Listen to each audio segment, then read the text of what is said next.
Alors tout d'abord, vous allez commencer par démêler les crins, donc soit avec une brosse ou avec une brosse à crins comme vous voulez. Surtout ne pas mettre de démêlant lustrant. Pardon, excusez-moi, j'ai la voix cassée. Tout simplement parce que vos mains vont glisser pendant que vous allez faire le piontage. Les crins vont glisser dans vos mains, donc ça va pas du tout être pratique pour vous. Le mieux c'est de vraiment ne pas toucher au crin, ne pas mettre de produit dessus, simplement les brosser comme on fait pour bien les démêler. Donc il faut ramener tous les crins du même côté, ce sera largement plus facile et voilà, comme ça tout sera bien droit. Donc on ramène les crins tout du même côté, pardon. Et ensuite on va passer à une autre étape. Donc maintenant vous allez mettre un élastique sur votre peigne comme mon ami le fait. Ça va vous servir à toujours prendre la même largeur de crin, parce que si vous ne prenez pas la même largeur de crin, vos pions vont être soit trop petits, soit trop grands, soit il y en aura des plus petits que d'autres. Donc ce sera un peu galère et ce sera assez moche à voir. Donc voilà, vous allez prendre votre peigne et mettre un élastique pour savoir exactement la taille des crins qu'il faut prendre en fait. Quelle largeur il faut prendre en crin. Donc après ça, on va commencer le travail. Alors, vous allez prendre votre peigne et vous allez prendre la largeur de crin qui correspond à la taille de l'élastique en fait, en gros. Donc vous allez vite comprendre, c'est simple. Donc voilà, on prend juste la largeur en fait, juste voilà, comme ceci. Et vous allez faire une petite couette. Alors nous on fait des couettes tout simplement parce que le cheval bougeait beaucoup. Donc c'est plus facile pour nous de faire des couettes comme ça, après on pourra faire le tressage tranquillement.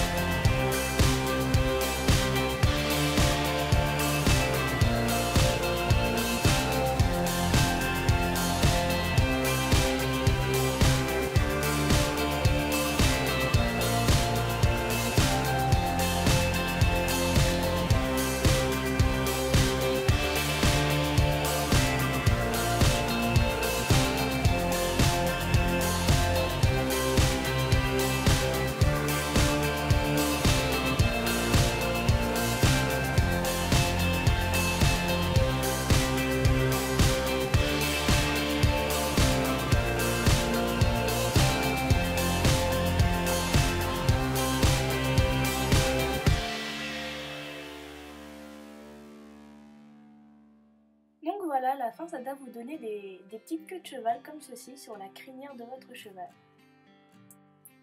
Donc maintenant, rien de plus simple, on va retirer l'élastique qui tient la couette et on va faire une tresse. Donc on va faire une tresse à toutes les petites couettes en fait. Une tresse toute simple et ensuite on va fermer la tresse avec un élastique.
ça doit vous donner ça, des petites tresses régulières et très serrées.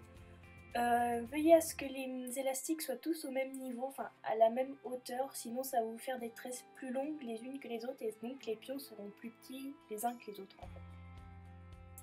Alors maintenant on va perfectionner un peu tout ça, donc on va couper tous les petits poils qui dépassent, comme vous montre mon ami. Donc vous prenez une paire de ciseaux et vous découpez, pardon, vous coupez tous les poils disgracieux quoi, en fait, qui dépassent qui dépassent tout simplement. Comme ça vos pions seront vraiment propres et jolis.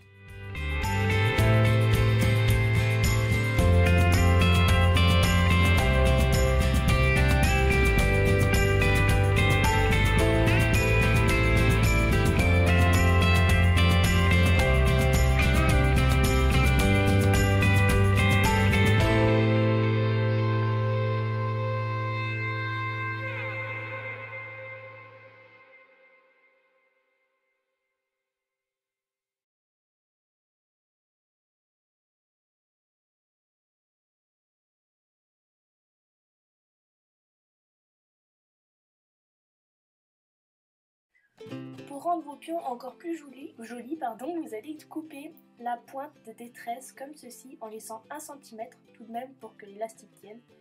Donc voilà, vous allez couper et comme ça en fait il n'y aura pas de mèche qui va ressortir quand vous allez faire le pion. Il n'y a pas de mèche de poil qui va ressortir du pion et ça va faire beaucoup plus joli, beaucoup plus propre. Donc voilà, c'est pas obligé de le faire, mais mon ami fait comme ça donc c'est une petite technique que je voulais vous faire partager. Donc voilà, vous laissez un petit centimètre quand même entre l'élastique et l'écrin pour que l'élastique puisse tenir encore. Et vous coupez le bout d'écrin comme fait mon ami. Ça va rendre vraiment le pion encore plus joli.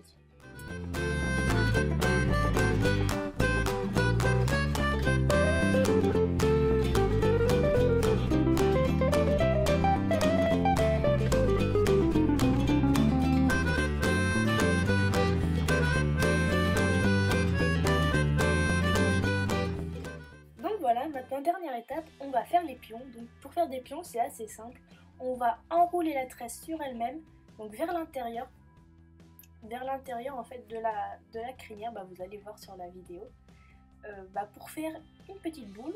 Ensuite, on prend un élastique et on va fermer le pion, voilà, comme ceci. Donc en fait, au début, c'est vrai que c'est un peu difficile. On a un peu de mal, mais après, on prend rapidement le coup de main et ça vient vraiment tout seul. Après, c'est vraiment très très simple à faire en fait, il suffit juste de s'entraîner un peu avant et après ça sera nickel. Donc je vous laisse regarder la vidéo pour mieux que vous compreniez comment on fait les pions.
Voilà, maintenant que vos pions sont finis, vous pouvez rajouter une petite touche d'alac, tout simplement pour fixer le pion, pour le rendre plus résistant à toutes les intempéries, on va dire, pour le durcir aussi un peu et pour qu'il tienne beaucoup plus longtemps.